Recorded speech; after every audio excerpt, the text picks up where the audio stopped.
UPPSC AE and Uttarakhand का एई का जो अभी फॉर्म आया था उसका एग्ज़ाम क्या होगा और सिलेबस में ऐसी चीज़ें मैं डिस्कस करूंगा जो पेपर 1 में पूछा गया था आज और पेपर 2 में पूछा गया था। उसमें क्या इंपॉर्टेंट सब्जेक्ट है, मेन इंपॉर्टेंट सब्जेक्ट क्या है और उससे कितने क्वेश्चन आए थे, ये सारी चीज़ें हम डिस्कस। और दोस्तों, आप लोगों का स्वागत है टेक्निकल एग्ज़ाम में। आज हम डिस्कस करेंगे यूपीपीएससी एई के सिलेबस, जो मेन सब्जेक्ट हैं और आपके कब पेपर होगा वो डिस्कस करते हैं। ठीक है, अब उत्तर प्रदेश का जो अभी फॉर्म फिल हो चुका है, पेपर कब होगा ये चीज़ है। तो मेरे पास यूपीपीएससी एई का एक पेपर रखा हुआ है। तो ये फर्स्ट पेपर है, पेपर 1 डिस्कस करूँगा और पेपर 2 अगले वीडियो में आएगा। तो पेपर 1 की बात किया जाए, मैं बात करूँ सिविल इंजीनियरिंग की बात किया जाए, तो सिविल इंजीनियरिंग में बहुत सारे ऐसे मेन सब्जेक्ट होते हैं पेपर 1 में। पेपर 1 में बात किया जाए सब्जेक्ट कौन कौन से होते हैं ये भी देखनी पड़े। आपके पूरे स्ट्रक्चर डिज़ाइन होते हैं। स्ट्रक्चर में आपके स्टील होते हैं, सोम होते हैं, आरसीसी होता है, सीपीएम पर्ट होता है, इसमें जो सॉइल भी होता है। तो ये सारे सब्जेक्ट होते हैं। तो इसमें इंपॉर्टेंट सब्जेक्ट कौन कौन से हैं, तो देखिए मैंने एनालिसिस किया 2013 का पेपर और अभी 2020 का पेपर, उसमें क्या निकल के आया तो वो चीज़ हमें बताने वाला हूँ। ठीक है, सबसे इम्पॉर्टेंट सब्जेक्ट जो निकल के आया वो देखने वाली बात है। पहला जो था सॉइल मैकेनिक्स। सॉइल मैकेनिक्स एक ऐसा सब्जेक्ट है कि आप हर एक टॉपिक को पढ़ना पड़ेगा। फाउंडेशन हो, फाउंडेशन से भी 2-3 क्वेश्चन आते हैं, स्टार्टिंग के सारे पोर्शन हो वहाँ से भी क्वेश्चन आते हैं। तो सॉइल से मैंने देखा 17 क्वेश्चन थे, 17 से लेके 20 क्वेश्चन। सोच सकते आउट ऑफ 100 तो कितना वेटेज है, बहुत ज़्यादा वेटेज है। यानी आप 20 से मल्टीप्लाई कर दीजिए, 20 में 3 का मल्टीप्लाई कर दीजिए तो 60 नंबर का वेटेज है सॉइल मैकेनिक्स का आपको यूपीपीएससी एई में।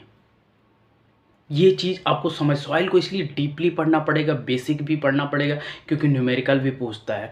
तो आपको दोनों से डीपली जाके पढ़ना पड़ेगा। ठीक है, अगला सब्जेक्ट जो आपका आता है स्ट्रेंथ ऑफ मटेरियल, क्योंकि स्ट्रेंथ ऑफ मटेरियल बहुत इंपॉर्टेंट सब्जेक्ट होता है। स्ट्रेंथ ऑफ मटेरियल आप शुरू करते हैं तो ये कितना इंपॉर्टेंट है स्ट्रेंथ ऑफ मटेरियल, मैंने देखा तो इससे भी कुछ नियर अबाउट 13 से 15 क्वेश्चन थे, यानी 45 मार्क्स। और ये देखा कि आपकी बेसिक जो आपकी प्रॉपर्टीज़ है वहाँ से क्वेश्चन आया, फिर आपके स्टेन से कर्व से भी क्वेश्चन आया, फिर आपके स्प्रिंग से भी क्वेश्चन आए हुए हैं, फिर आपके कॉलम से भी क्वेश्चन आए हुए हैं। तो ये सारी चीज़ें आप देख सकते हो कि आपके क्वेश्चन आ रखे हैं। तो इसलिए सोम को भी बहुत डीपली पढ़ना पड़ेगा, चाहे हम bending shear force and bending moment क्यों टॉर्सन हो, तो हर यूनिट को यहाँ पे भी डीपली आपको पढ़ना पड़ेगा। सोम से भी अच्छे क्वेश्चन आते तो सोच सकते हो 60 और 45 कितने हो जाते हैं, ऐड करके कमेंट करके ज़रूर बताना। 105 हो जाते हैं। ठीक है, अगला सब्जेक्ट बात करते हैं। अगले सब्जेक्ट में आरसीसी। आरसीसी का वेटेज सुन के आपको हैरानी हो जाएगी, बहुत ज़्यादा हैरानी होगी आपको। आरसीसी से क्वेश्चन थे 18 से 20 क्वेश्चन, सोच सकते हो 18 से 20 क्वेश्चन। और मैं सोम का बताना चाहूँगा, सोम में क्या था, बेसिक क्वेश्चन भी थे और न्यूमेरिकल भी थे। न्यूमेरिकल बहुत टफ नहीं थे, सीधे फार्मूला बेस पे क्वेश्चन थे। आरसीसी की बात किया जाए, आरसीसी की भी ऐसे क्वेश्चन थे कि आप इजीली कर सकते थे और 18 से 20 क्वेश्चन वहाँ से भी आए थे, यानी 60 नंबर। तो 3 सब्जेक्ट करने से आप 150, 160 से 70 मार्क्स ला सकते हो, बहुत बड़ी वेटेज होती है। आरसीसी से बेसिक क्वेश्चन भी थे, कुछ आपको इनसे टैंक से भी क्वेश्चन आए थे या नए क्वेश्चन आए थे, जो करना बहुत मुश्किल होता है, सब नहीं कर पाते हैं। तो आपको पूरा पढ़ना है।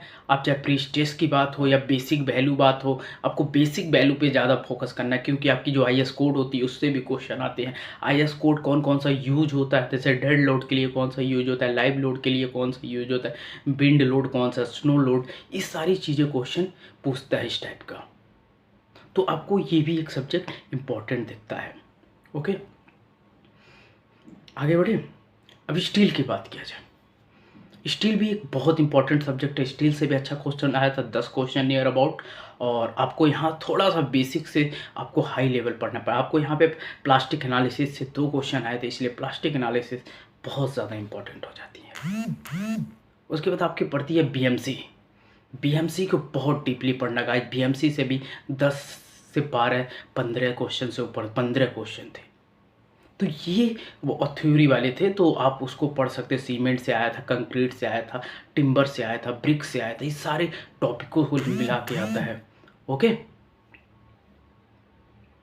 गाइस, तो ये सारी चीज़ें थी जो आपको मैंने बताया। और भी सब्जेक्ट थे, जैसे और भी सब्जेक्ट की बात किया जाए, आप सब्जेक्ट की बात किया जाए, सीपीएम पर्ट से 2-3 क्वेश्चन थे। सीपीएम पर्ट में आपको बेसिक पढ़ना, सीपीएम क्या होता है और पर्ट क्या होता है, इसके बेसिक वैल्यू पढ़ लेंगे, ईजिली कर सकते हैं। ठीक है, तो और भी मैंने देखा कि सीपीएम पर्ट से क्वेश्चन थोड़ा बहुत आए थे। हाँ, स्ट्रक्चर एनालिसिस, स्ट्रक्चर एनालिसिस की बात किया जाए, ये भी एक बहुत इंपॉर्टेंट टॉपिक। स्ट्रक्चर एनालिसिस और मैकेनिक्स। देखिए, मैकेनिक्स में आप बेसिक छोड़ नहीं सकते हो, मैकेनिक्स से भी बहुत सारे क्वेश्चन पूछे जा रहे हैं, तो मैकेनिक्स में आप बेसिक पढ़ के जाइए। बेसिक में जो जो चीज़ें होती है, फ्रिक्शन पढ़ सकते हैं, फ्रिक्शन के पूरे न्यूमेरिकल में पढ़ सकते हैं। आपके बहुत सारी चीज़ें जो आपके मेन डिफिनेशन होते हैं उसकी पढ़ लीजिए, वहाँ से क्वेश्चन आपके हो जाते हैं। स्ट्रक्चर की बात किया जाए, स्ट्रक्चर में इन्फ्लुएंस लाइन डायग्राम से क्वेश्चन पूछता है। आपकी डिटर्मिनेंसी से एक क्वेश्चन आया था, और भी आपके आपके क्या कहते हैं, मोमेंट डिस्ट्रीब्यूशन मेथड और स्लो ऑफ डिफ्लेक्शन मेथड से भी मेथड आया था। तो यहाँ से आप पढ़ते हैं तो आप पूरा डिटेल कर सकते हैं। ये इम्पॉर्टेंट टॉपिक हैं, क्योंकि ये सारी चीज़ें आप करते हो फर्स्ट पेपर में तो ईजिली कर पाओगे, क्योंकि मैंने देखा कि ये सारी चीज़ें हैं। एनालिसिस किया मैंने 2013 और आज का पेपर 2020 का, और भी एनालिसिस आएंगे वीडियो पे, इसलिए वीडियो को सब्सक्राइब कीजिए, चैनल को सब्सक्राइब कीजिए, लाइक कीजिए एंड शेयर कीजिए। ओके गाइज, मिलते हैं एक नेक्स्ट वीडियो में और एक प्रॉपर वे में पेपर 2 का एनालिसिस करने के लिए। तो थैंक यू गाइज वीडियो देखने के लिए। Nice day and bye bye and take care.